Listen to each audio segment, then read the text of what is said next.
안녕하세요. 고대 그리스 건축 두 번째 시간입니다. 우리가 지난 시간에는 고대 그리스 문명의 여명기부터 아르카익 시대의 시작까지 우리가 살펴봤는데요. 오늘 본격적으로 그리스 아르카익 시대 때 그리스 건축, 신전 양식이 출현하는 데를 살펴보겠습니다. 기원전 800년, 이때 고대 그리스의 폴리스가 확립되면서 아르카익 시대가 시작되고요.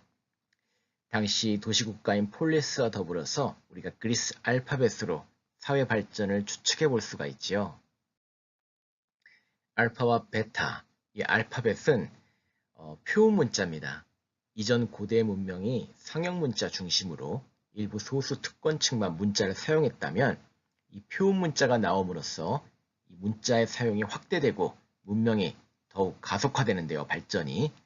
고대 이집트 문자 중 일부에서 출현한 이 표음 문자가 페니키아 문자를 거쳐서 고대 그리스의 이 알파벳으로 크게 발전하면서 지중해 전역으로 표음 문자가 퍼지게 됩니다.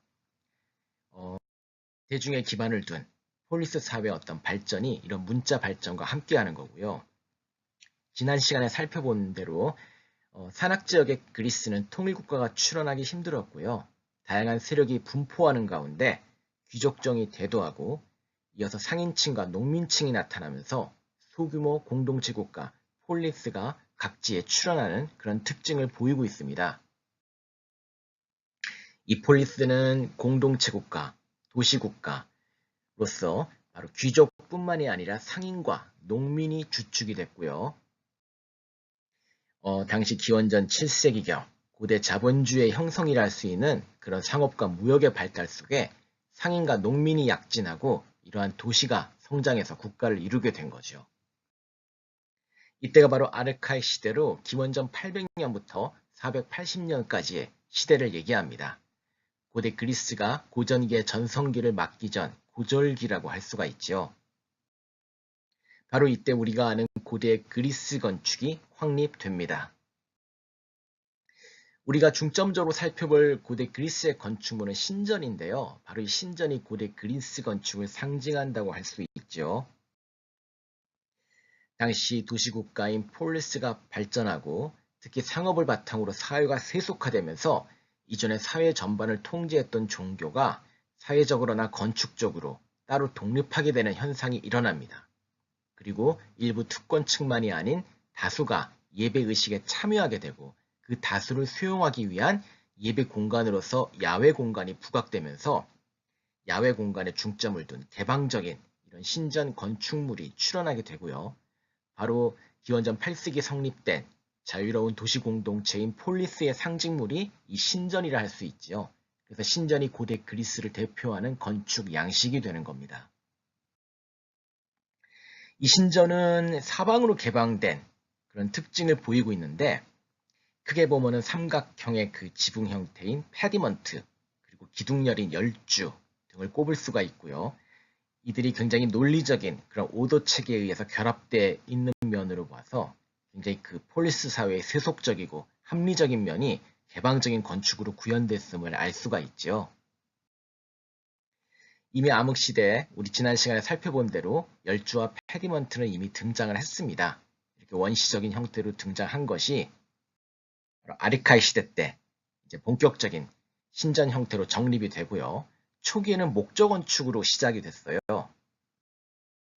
그 흔적들이 이후 석조 건축에도 남아있고 지금 그림에도 보이듯이 목조 건축의 그 가구식 짜임새, 특히 외부로 돌출된 보의 흔적 등이 나중에 그리스 석조 건축에도 이렇게 남아있게 되는 겁니다. 바로 목조 건축에서 시작된 그리스 건축의 시작을 상상한 그림이고요.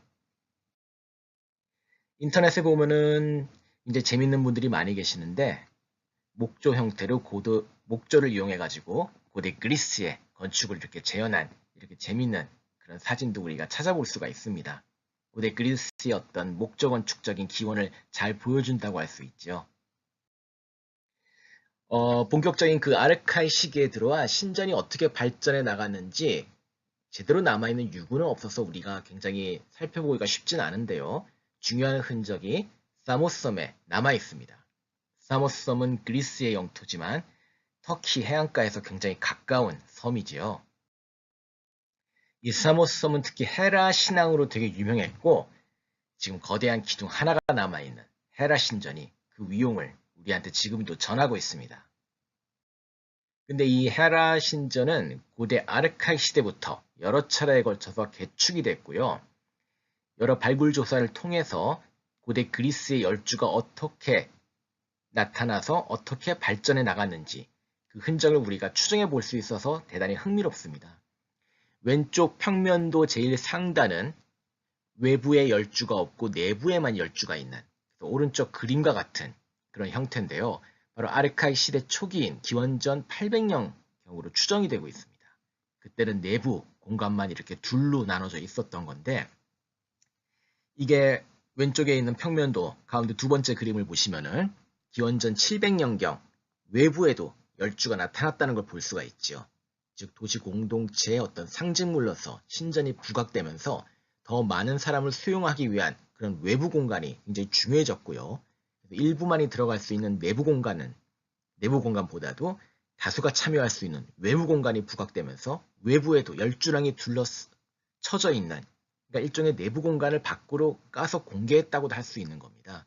굉장히 중요한 그리스 신전의 그런 형태가 출현함을 볼 수가 있고 결국 기원전 650년경에는 외부에만 열주가 남는 우리가 아는 그 그리스 신전의 형태가 완전히 정립됨을 알 수가 있습니다. 이게 다 아르카이 시대 때 일어난 변화라고 할 수가 있죠. 또 다른 이 아르카이 시대 때 신전의 흔적은 이스트미아에서 우리가 찾아볼 수 있습니다.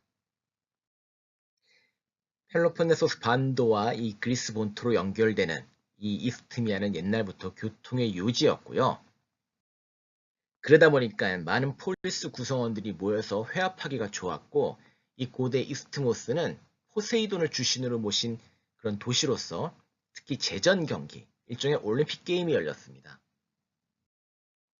지금도 이렇게 신전의 형태가 남아있고요. 이 고대 포세이돈 신전은 기원전 690년에서 650년경 건축됐다고 추측이 되고요. 나중에 기원전 5세기 중반 다시 개축됐다고 우리가 추정됩니다. 주변에 있는 그 스타디움 같은 경기시설과 신전이 하나로 이제 엮여서 컴플렉스를 이루고 있는 그런 복합 단지인 굉장히 특이한 그런 도시 구성을 보이고 있습니다. 근데 이 이스티미아의 포세이돈 신전은 바로 우리가 아는 고대 그리스 신전, 드디어 이제 형태를 갖춰서 출발한 본격적인 기념미적 신전 건축의 시작으로 추정되는 그런 건축물입니다. 참고로 이 고대 그리스의 이 열주랑을 갖춘 이 신전은 고대 이집트와 특히 레반트, 페니키아 등이 있던 레반트 지방, 오늘날 레바논이죠. 그쪽의 영향을 받아서 독자적으로 형성시킨 그런 건축 양식이라고 할 수가 있죠. 이런 형태로 추정이 되고요. 아마 초창기에는 목재로 이제 지어졌을 거라고 우리가 추정을 하고 있습니다. 어쨌든 우리가 아는 신전 형태가 암흑시대의 그 메가론 형태의 가옥에서 계속 이어지면서 발전하다가 이 고대 이스트미아에서 본격적으로 출현을 이제 하게 된 것입니다. 근데 이렇게 공동체 전당이라 할 수 있는 신전 건축이 나타나게 된 좀 더 사회적인 그런 문명사적 배경을 찾아볼 필요가 있는데 아르카이 시대가 출현한 이후 기원전 7세기 중반 굉장히 큰 사회의 혁신이 벌어집니다. 그리스 사회의 중요한 혁신인데 중장보병이 등장했다는 거죠. 당시 철기 문명을 바탕으로 스스로 무장한 중장보병이 등장하는 겁니다. 이들 중장보병은 특히 자영농이 중심을 이루고 있다는 게 특징입니다. 이전에 가장 강력한 그 고대 사회의 무기는 말과 전차였지요. 그리고 그 말과 전차를 다룰 수 있는 것은 귀족에만 국한됐습니다. 근데 이 그리스 시대에 들어와서는 오히려 전차와 이런 말을 다루는 기병이 그 우월성을 상실하게 되는 거죠. 그 이유는 그리스 자체가 워낙 좁은 산악지형이다 보니까 대평원에서 유리한 전차와 기병이 오히려 쇠퇴하게 되는 거죠. 자영농이 무장한 호플리테스가 등장을 하게 되는 거고 자영농이 바로 이 시대의 어떤 무역과 상업의 발전에 따라서 물건을 팔고 얻은 돈으로 스스로 무장을 하게 되는 겁니다. 이들이 이제 군대의 주축이 되는 건데 이런 무장 병력은 혼자만 싸울 수가 없지요. 바로 여러 전우들과 함께 밀집 대형의 보병 군단을 이루는 거죠. 그래서 그리스 군대의 가장 큰 특징인 바로 밀집 대형의 보병 군단인 팔랑크스가 이 시대 어떤 군사 조직의 아주 기본이 되는 거죠. 바로 이런 팔랑크스를 통해서 그리스는 군사력을 키울 수 있었고요. 이 군대에 참여한 자영농가 상인들이 목소리를 내므로써 공동체 사회인 폴리스가 발전을 하게 된 겁니다. 이 팔랑크스는 강력한 우익이라는 그런 특징이 있는데 우리가 이렇게 생각해 보면 될 것 같아요. 보통 우리가 이제 옛날 무기인 칼과 방패를 들고 섰을 때를 생각을 하면 칼을 든 오른손, 방패를 든 왼손, 방패로는 왼쪽에 심장을 맞고 근데 문제는 오른쪽이 노출된다는 점이죠. 대신에 그 노출된 부분은 내 오른쪽에 있는 전우가 방패로 가려주게 됩니다. 근데 그렇다면 가장 오른쪽에 있는 그 병사는 아무도 못 막아주니까 노출될 수밖에 없는 거고 그래서 가장 능력 있고 용감한 병사가 가장 최우측에 위치를 하게 되죠. 그래서 그 우측이 아주 강력한 선봉부대 역할을 하는 가운데 똑같이 밀집대으로 늘어서져 있지만 그 우측을 중심으로 움직이는 겁니다. 양쪽에 양 적들이 서로 마주보게 되면 이렇게 좌우로 반대되게 우익이 서로 바라보는 형태를 띠게 되는 거고 기병보다 굉장히 다른 강력하고 기동력 강한 그런 보병의 등장으로 이루어진 특징적인 군대 배치라고 볼 수가 있는 거죠. 아무튼 혼자만 잘나서는 안 되고 여러 명이 힘을 합쳐야 되는 이 팔랑크스의 특성상 폴리스의 어떤 집단적인 동질감이 증대됩니다. 이러한 집단 생활을 통해서 역설적으로 개개인, 바로 자영농가 농민으로 존재하는 개개인이 자유를 얻고 지킬 수 있는 집단을 통한 자유의 발견이라는 역설적인 그리스만의 상황이 나오게 되고요. 바로 평민인 농민과 상인의 정치적 발언권이 확대되는 겁니다. 이게 이제 주변 메소포타미아나 이집트와 굉장히 다른 면이라 할 수가 있지요. 그런 가운데 귀족, 이전에 기득권을 가지고 있었던 귀족과 평민의 그런 대립이 격화되고 이러한 시기를 거쳐 기원전 6세기 우리가 아는 고대 그리스의 민주정을 향한 굉장히 험난한 여정이 시작됩니다. 이 아르카이 시대는 바로 이러한 굉장히 격동의 그런 시기를 할 수가 있고 이 시기 예술은 주로 귀족 계층의 그런 이상을 반영하고 있죠. 이러한 사회 격변기에 위기감을 느낀 어떤 귀족들이 정도와 규범을 강조하는 그런 어떤 미감을 이 나체의 남성상에서 우리가 볼 수 있습니다. 크로이소스라고 불리는 그런 남성상이죠. 한편 이러한 발전 과정 끝에 특히 아테네에서 그리스 민주정이 이제 본격적으로 발전을 하게 되는데 그 과정을 간단히 살펴보면 다음과 같습니다. 여러 계층이 이제 목소리를 내는 가운데 이전의 관습법이 아닌 어떤 성문법이 필요한 거죠. 기원전 624년경 강력한 처벌에 기반을 둔 드라콘법이라고 하는 게 나오는데 굉장히 엄한 법이긴 하지만 어떤 명문화된 법으로서 통치를 한다는 진일보함을 보이고 있고요. 그런 가운데 귀족인 솔론을 중심으로 개혁이 일어납니다. 솔론은 재산에 따라서 4등급의 정치 참여 권리를 부여했는데 재산에 따른 분리를 하긴 했지만 최하급 노동자도 어쨌든 민회에 참여할 수 있는 거죠. 누구든지 돈을 벌면은 정치에 참여할 수 있는 겁니다. 그런 점에서 진일보한 면이 있다고 할 수가 있고 한편 이렇게 점진적인 발전에 불만을 품은 다수 대중의 힘을 등에 업고 독재자, 바로 포퓰리스트들이 등장하기도 하는데 이를 참주정치라고 합니다. 대표적인 이름이 기원전 6세기 중반의 페이시스트라토스로 아테네 독재자로서 아주 큰 이름을 또 남긴 사람이죠. 아무튼 이런 굉장히 일반 대중의 목소리가 높아지는 공동체 국가인 폴리스의 발전, 그 한가운데 바로 이들을 대표하는 양식으로서 신전건축이 있는 겁니다. 신전건축은 크게 우리가 두 가지 스타일로 나눠볼 수 있는데 보다 간결한 스타일의 도리스식과 보다 우아한 스타일의 이오니아식으로 나뉘죠. 왼쪽이 도리스식인데 보통은 이제 기둥머리인 주두의 형태로 우리가 구별을 많이 합니다. 장식이 없는 단순한 도리스식 그리고 볼루트라고 하는 곡선 문양이 있는 이오니아식으로 나뉘게 되죠. 우리는 이 도리스식을 중심으로 살펴볼 거고요. 이 도리스식은 바로 그리스 본토에서 중점적으로 발전한 건축 양식입니다. 그래서 본격적인 그리스 건축의 발전은 바로 이 도리스식 신전 건축을 바탕으로 살펴보겠습니다. 이 시기 이제 아르카이 시기가 무르익으면서 이 도리스식 신전이 점차 정립이 되는데 그 중요한 유구를 우리가 케르키라 섬, 바로 코르프 섬에서 찾아볼 수가 있죠. 그리스 북단의 알바니아에서 가까운 섬이고요.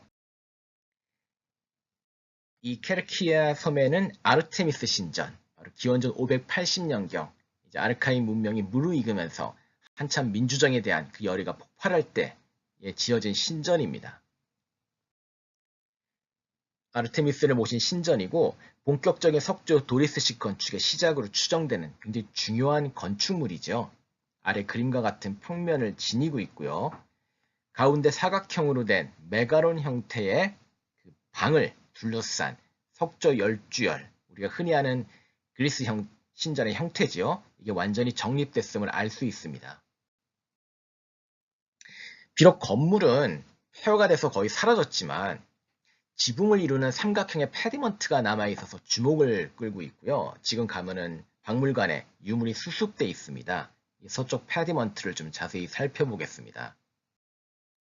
이 페디먼트는 가운데 고르곤, 메두사라 그러지요. 머리가 뱀으로 이루어진 이 메두사가 장식되어 있어서 굉장히 눈에 띄는데 고전 그리스의 그 우아한 정제된 형태와는 다른 굉장히 좀 야성적이고 야수적인, 그렇죠? 아직은 고절기에 역동적인 또 조각이 표출돼서 아주 주목을 끄는 그런 작품이죠. 굉장히 기하학적이면서 역동적인 그런 어떤 패턴을 보이는 아주 인상적인 유물입니다. 이후 신전에서는 주로 이제 굉장히 이상화된 신이나 영웅의 형태가 이 페디먼트에 나타나는 데 비해서 이 초기 페디먼트 조각이라고 할 수 있는 이 고르곤상은 일종의 벽사적인 의미, 우리 사찰 입구의 뭐 사천왕문처럼요, 일종의 벽사적 성격이 있는 그런 장식이 아닐까. 그래서 그리스 신전 초기는 아직 그 이후에 어떤 이상적인 신화 체계보다는 물론 똑같은 신화적인 얘기긴 하지만 좀 더 벽사적인 성격이 깃든 그런 얘기로 장식을 한 게 아닌가 생각이 들고요. 그 고르곤을 피해서 태어난 날개 달린 말인 그 페가수스도 이렇게 좌측에 보이는 걸 우리가 알 수 있습니다. 여기에는 표범 조각도 있고요. 이런 점은 이제 동방에서 영향을 받은 조각 양식이죠. 특히 인상적인 거는 이 페리먼트의 좁아지는 삼각형 이 모양에 맞춰서 사람들을 배치하고 조각한 점인데요. 제일 끝에 있는 죽은 전사는 이제 삼각형 꼭지점이 이제 끝나는 점에 맞춰서 옆으로 뉘어져 있고요. 특히 그 옆에 의자에 앉아서 살해되는 인물이 아주 인상적입니다. 고대 트로이의 왕이었던 프리아모스가 아닌가 추정이 되고 있죠. 이 페디먼트 오른쪽에 삼각형 모서리로 가면은 거인족과 싸우는 젊은 제우스의 모습이 남아있어서 아주 인상적입니다. 이 거인족들을 물리치고 올림푸스 12신의 시대가 열리게 되는데 이 제우스가 거인족들을 물리치는 장면이 역동적으로 아주 초기 아르카이풍으로 거칠지만 힘있게 조각이 되어 있죠. 이런 형태로 추정이 되고 있습니다. 오늘날의 신전 형태와 거의 유사한데 좀 더 굉장히 지상과 밀착된, 그쵸? 수평적인 면, 수평선이 좀 많이 강조가 되어 있고요. 조각이 특히 이후의 고전기에 그런 우아한 양식과 다른 고절기에 좀 거치면서도 역동적인 약간의 원시적인 미가 있는 그런 형태인 점이 굉장히 흥미롭죠. 다음으로 찾아볼 그 아르카이 시대 신전 건축의 우리 성립은 이 올림피아에서 찾아볼 수 있습니다. 올림피아는 여러분 잘 아시는 그 고대 올림픽 게임이 열린 그 도시고요. 올림피아 성소라고 하지요. 그 제우스 신전을 중심으로 헤라 신전 그리고 다양한 운동 경기장들이 배치된 굉장히 특이한 특수 도시라고 할 수 있습니다. 여기 4년에 한 번씩 그리스인들이 모여서 올림픽 게임을 열었던 겁니다. 전체적으로 이런 평면이라 할 수가 있고 우리가 살펴볼 아르카이 시대의 건축물은 지금 보라색으로 표시된 건축물들입니다. 그 중에서 저 위쪽에 있는 헤라 신전을 살펴볼 거고요. 참고로 오른쪽에 길게 이루어진 그 건축물은 고대 운동 경기장인 스타디움이죠. 고대 올림픽 게임이 기원전 776년부터 기원후 393년까지 1000년간 열렸습니다. 우리 지금 올림픽 게임이, 근대 올림픽 게임이 이제 한 100년 좀 넘었죠. 아주 고대 그리스 쫓아가려면 멀었습니다. 우리가 살펴볼 헤라 신전은 기둥이 몇 개 남아있는데 많이 파손되긴 했지만 이 초기 도리스식 건축의 흔적을 보여주는 굉장히 중요한 유물이고요. 기원전 590년경 건축이 됐습니다. 좁고 긴 평면 비례를 보이고 있고 아직 안정된 그런 사각형 평면 비례를 보이지는 않고 있고요.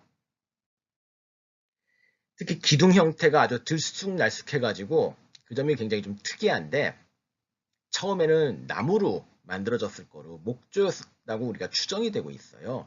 그걸 이제 하나씩 갈아 끼웠다고 추정되기도 하는데 한편으로는 이게 기부자들이 따로 있어서 기부자별로 다른 형태를 취한 게 아닌가 하는 그런 추정도 있습니다. 몸은 짤퉁하고 반면에 기둥 길이에 비해서 기둥 머리인 주두는 상대적으로 크지요. 그래서 좀 난쟁이들이 서 있는 그런 모습이 좀 연상되기도 합니다. 도레스식 오더의 초기 형태를 보이고 있고 아직 구조적으로 이게 정립이 안 되다 보니까 기둥은 짧고 그에 비해서 주두는 크고 최대한 상부 구조를 잘 받치기 위해서 안정감 있는 그런 선택을 한 것인데 미적으로나 어떤 여러 가지 실용적인 면에서 좀 많이 떨어지는 감이 있는 거죠. 그래서 기둥 형태를 이렇게 배열해서 따로 보면은 전체적으로 짧고 둔탁하면서 형태는 부조화를 보이고요. 주두가 굉장히 비대한 그런 특징을 보이고 있습니다. 이게 훨씬 가늘어지고 더 길어지면서 아주 일관된 그런 짜임새를 보이는 게 이제 훗날 발전된 고대 그리스 신전 건축의 형태고 이거는 그 이전에 어떤 초기 형태를 보여준다고 할 수가 있는 거죠. 도리스식 오더의 기본 형태는 다음과 같습니다. 기단부에 기둥이 있고 그 위에 이제 주두 그리고 그 위에 지붕부가 있죠. 나중에 이 구성 요소는 제가 정확히 좀 따로 한번 정리를 해드릴 거고요. 일단 도리스식 오더를 우리가 봤을 때 가장 먼저 눈에 띄는 요소는 이 주두, 캐피탈만 좀 따로 보겠습니다. 보면 이 기둥 머리 부분에 그 둥근 원반 형태의 에퀴너스라는 게 아바쿠스라고 하는 그 사각형의 평면 플레이트를 받치고 있고요. 에퀴너스 아래 네킹, 목 부분이 있는 거죠.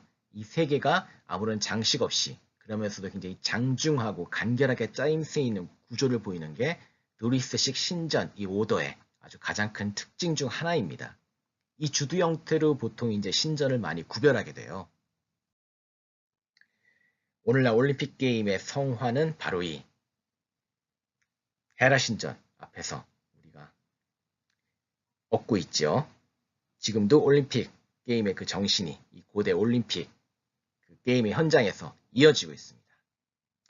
이렇게 해서 오늘은 고대 아르카익 신전의 그런 발전 과정, 거기서 이제 고대 그리스 신전이 드디어 어떤 기념비적인 형태로 정립돼서 석구조로까지 출현하는 그 과정을 살펴봤습니다. 지금 기원전 대략 600년에서 한 580년 뭐 그 정도 기간이고요. 이제 본격적으로 아르카익 시대 말기에 이 신전이 어떤 형태로 발전되는지 그 3편에서 살펴보도록 하겠습니다.